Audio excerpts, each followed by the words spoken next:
Welcome back to the podcast playground. Our newest podcast is The Best Podcast. Join Jay Carter and me, Vida Best, on The Best Podcast, where the dynamic duo brings you their insider secrets to everything wonderful. Now Jay and me dive deep into the top 5 everything, from the latest cell phones to affordable wines that won't break the bank. So tell a friend, you've found The Best Podcast, where every recommendation is a gem waiting to be uncovered. Tune in weekly for your dose of excellence. We are officially nearly a month into the new year. Already. I know. And honestly, looking at the tech landscape right now, I think we have to call it 2026 is the year the wearable actually grew up. It really feels that way, doesn't it? It feels like we finally crossed the threshold. It does. I mean, remember when these things were just glorified pedometers? Oh, yeah. You'd get a buzz if you hit 10,000 steps. Maybe read a text if you squinted, and that was it. But looking at the stack of reviews we have in front of us today, from the 2026 Smartwatch Definitive Guide, Wearable Tech Trends, it is a completely different ballgame. It is. The era of the smartwatch as a novelty gadget is officially over. We aren't talking about closing rings anymore. We're talking about AI coaching that knows you better than a personal trainer, genuine satellite safety nets. Right. And, medical-grade health tracking just sitting on your wrist.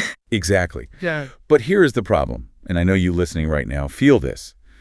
There are just too many options. I was looking at the data. Over 40 distinct premium models were released in the last year alone. It's a paradox of choice. It's just noise. So our mission today is simple. We've sifted through all that noise. We've done the heavy lifting to identify the absolute top 5 smartwatches of 2026.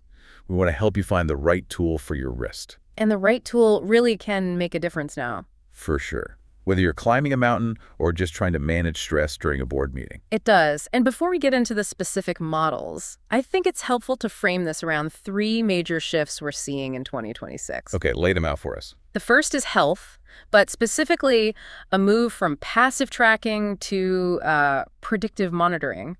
The watch isn't just recording what happened, it's looking for signs of hypertension or sleep apnea in the background. Which is huge. Yep. It's the difference between a logbook and a doctor on call. Precisely. The second shift is safety. Satellite connectivity is no longer just for extreme explorers. It's becoming standard on premium models. Okay. And the third is intelligence. With AI like Gemini on the wrist, the watch is becoming a proactive assistant, not just a second screen for your phone. So it's getting smarter, safer, and healthier. And I have to tease this. We're going to talk about a watch today that lasts 25 days on a single charge. And one that has a magic flashlight, which I know you are unreasonably excited about. I am remarkably excited about the flashlight, and I will defend that later.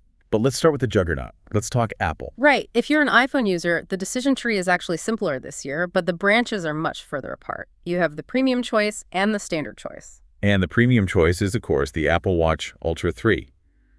This thing, honestly, it feels like a piece of military hardware, that 49mm titanium design. But the headline, looking at the Tech Trends breakdown, has to be the screen. The display is a marvel. It's what they call a Retina wide-angle OLED. And it hits 3,000 nits of brightness. Now, for the listener who doesn't obsess over nits, why does that number matter? My TV isn't even that bright. To put that in perspective, your average laptop screen is maybe 400 or 500 nits. 3,000 is blindingly bright. It means you could be on a glacier in direct sunlight, and that screen will look like paper. Perfectly legible. Wow. And it's built like a tank, too. Grade 5 titanium.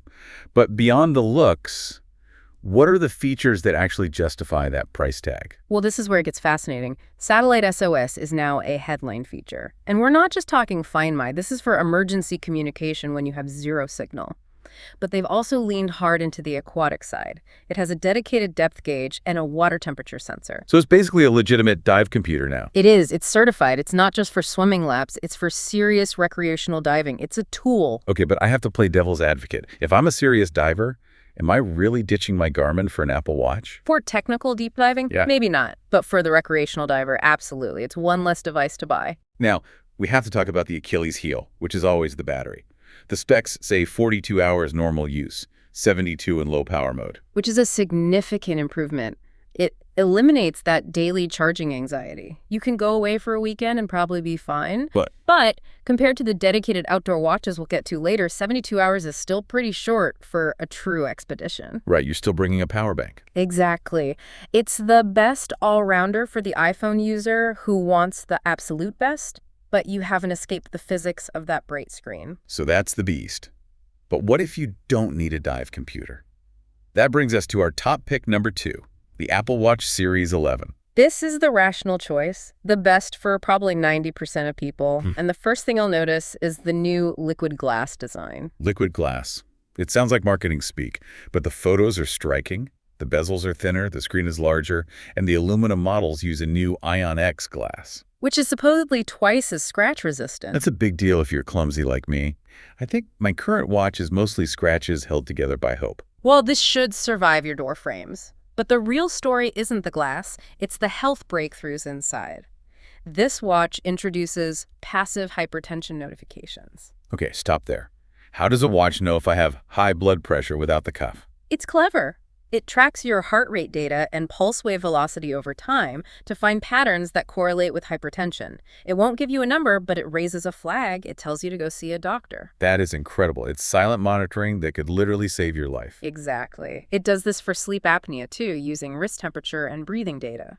We also have to mention the AI angle here with WatchOS 26. The Smart Stack. Yes, it's context-aware. It tries to predict what you need. You walk into the airport, it surfaces your boarding pass, it starts raining, it shows you the radar. The trade-off, though, we're back to the battery. Unfortunately, yes. It's still a daily charge situation. You're looking at 24 to 30 hours. You're charging it every night. Fast charging helps.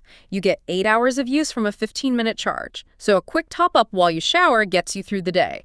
But you are tethered to that puck. Okay, so that's the Apple universe. But what if you're on the other side? Android. This is where it gets really interesting because the competition is fierce. It really is. And leading the pack is our top pick number 3, the Google Pixel Watch 4. This watch is gorgeous. The actual 360 domed display. It's virtually bezel-less. It looks like a smooth pebble of tech on your wrist. It's very sleek, but the beauty is more than skin deep. The real power is the brain. This watch integrates Gemini AI. And this isn't just, okay, Google, set a timer. No. This is a generative AI assistant.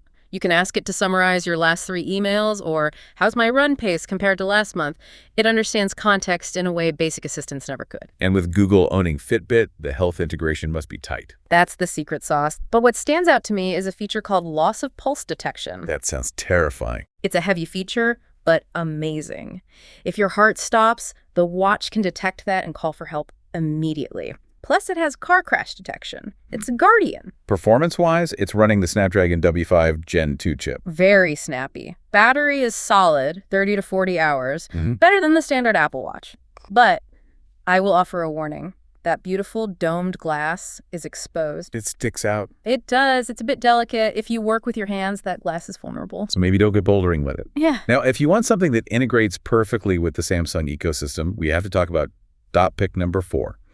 The Samsung Galaxy Watch 8 and its big brother, the Ultra. This is the ecosystem play. The standard Watch 8 has a new cushion case design, sort of a square with rounded corners. A bit polarizing, that look. It is. Inside, it's packing the bioactive sensor.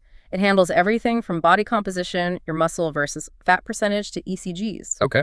However, I have to offer a critique. The battery life on the standard Watch 8 hasn't improved much, about a day and a half. That's that awkward middle ground where you might forget to charge it and it dies by noon the next day. It's a bit of a letdown. But then there is the Ultra variant. And we have to address the elephant in the room. It looks familiar. It does bear a comical resemblance to the Apple Watch Ultra. Big, rugged, titanium, orange accent. They aren't hiding who they're competing with. Not at all. But it fills a massive gap for Android users. Before this, you didn't have a premium, rugged, 100 ATM, water-resistant smartwatch on Wear OS. 100 ATM. That is serious waterproofing. It is. And it introduces a feature called vascular load. It basically tells you how hard your heart is working when you're supposed to be resting. Okay, so we've covered the generalists. But what if you're a specialist? An athlete? This brings us to segment 3. The specialists. Yeah. And in this category, despite everyone trying, Garmin is still king. We're looking at the Garmin Venu X1 and the Fenix 8 Pro. Let's start with the Venu X1. I am in love with this form factor. It is only 7.9 millimeter thick. It's titanium, it looks like jewelry, but it tracks like a pro. It's arguably the best balance of form and function Garmin has ever made. But wait, tell them about the cool feature. You know the one. The flashlight. It has a built-in LED flashlight. Yeah. And this isn't the screen turning white. This is an actual LED beam coming out of the watch. It sounds silly, but once you have one, you use it for everything. It's magic. It is surprisingly useful. But the trade-off. To get a watch that thin, the battery took a hit. You're only getting about 2 days with the always-on display. Which, for a Garmin user, is practically sacrilege. It is. They're used to weekly charging, and it lacks the multi-band GPS of its bigger brothers. So if you want the full-fat, zero-compromise experience, you go for the Fenix 8 Pro. Exactly. This is for the serious user, the adventurer. The headline feature is InReach technology integrated into the watch. Unpack that. What is InReach? It allows for two-way satellite messaging without a phone. You can text your family, running late, but I'm safe, from the middle of nowhere. That's peace of mind you can't put a price on. And the battery. We're talking multi-day to multi-week potential, depending on your settings. It's in a different league. Okay, so if you're going off-grid, Fenix is the only real choice. I would say so, yes. Now, we can't finish without some honorable mentions. We found some surprising facts we just have to share. Definitely. First, the battery monster. The Amazfit T-Rex 3 Pro. This challenges the idea that you need to spend $800 for a rugged watch. It's around $379, has a grade 5 titanium bezel, and the battery lasts up to 25 days. 25 days, you could charge it once a month. That's wild. What's the catch? The app ecosystem isn't as polished, and the sensors aren't quite medical grade, but for pure endurance, it's a steal. Next, the runner's featherweight, the Coros Pace 4. If you're a marathoner, this is the one. It weighs only 32 grams. That's nothing. You barely feel it on your wrist, but it still delivers 41 hours of continuous GPS usage. Wow. And finally, a wildcard innovation from the Huawei Watch 5. This is fascinating. The X-Tap sensor. You touch the watch with your fingertip, and it completes a circuit for faster, more accurate readings of arterial stiffness and ECG. That is really cool. It's amazing to see all the different ways these companies are tackling the same problems. It really is. So let's bring it all together. What's the synthesis here for 2026? Well, if you're in the Apple ecosystem, the Ultra 3 is the pinnacle, but the Series 11 is the rational choice for most people. And for Android. The Pixel 4 wins on style and AI. It's the smartest watch. But if you need durability, the Galaxy Watch Ultra is the way to go. And for athletes. You still go Garmin, Venu for style, Fenix for pure rugged function. So what does this all mean for the listener? Why should they care? I think the key takeaway is that we're entering an era where our watches are active guardians. They aren't just logging your run, they're watching for car crashes, detecting sleep apnea, ready to call 911 via satellite. They've moved from passive trackers to active protectors. That is a powerful shift. It makes the device feel much more essential. It does, but I want to leave the listener with a provocative thought. We have all this data now. Vascular load, readiness scores. All these numbers. Exactly. And we have to ask, data versus insight. Are we actually healthier because of these watches, or are we just more anxious about the data? That is a really good question. Am I sleeping better, or am I just stressing about getting a low sleep score? Precisely. The watch can give you the number, but only you can make the lifestyle change. Well, on that note, I encourage you to check your wrist right now. Ask yourself, Yeah. Is it working for you, or is it just buzzing at you?